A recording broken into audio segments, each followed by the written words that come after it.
normally, to develop an open world environment, we would use, let's say, a very optimized system. So we would make probably a few assets. Let's say if you're making a city, we would make a few houses and then you would repeat them. Obviously you would use some clever tricks so that you would hide the repetition.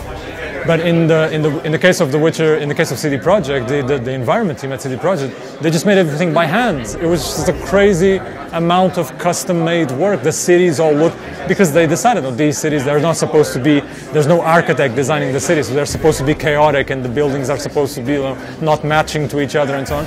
So a lot of work has been done by hand, which certainly wouldn't be possible to do before. On the other hand, there is a lot of work. I mean, personally, I am a visual effects artist, so I do all these sort of smokes, fires, environmental effects, clouds, all these kind of things. And because the game has this sort of dynamic weather and dynamic night and day cycles and so on, I have to make sure that everything I do, it has to look good no matter what the conditions are. It's not sort of a linear situation where it has to look good in this one moment and then we won't have to worry about it it has to look good whatever the situation is. So it's just a lot of things to keep track of. There's a tremendous amount of things that we can now put in the game, a tremendous amount of information, for the lack of a better term. There's a lot of, we pride ourselves at CD Projekt that the people that you see in the cities, they're not just randomly generated and procedurally generated doing random things. They usually have their own little schedules. They go to sleep at night and they go to work in the morning.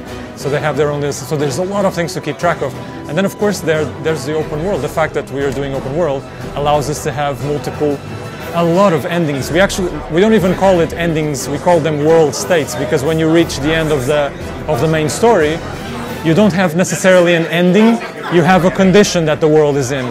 So, certain people are dead, certain people are alive, certain villages have been destroyed, certain villages are safe.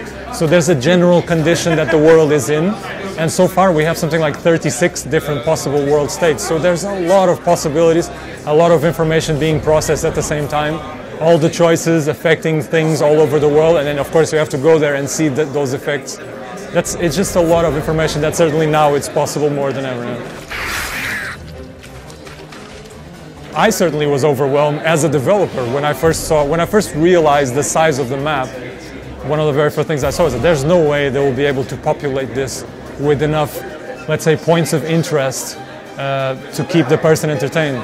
But they did it. They somehow, for some crazy thing, they did it. They actually, if you look around, we usually, you try to go from one place to the other, in a straight line, but you can't. You're constantly being distracted. Oh, let's go there.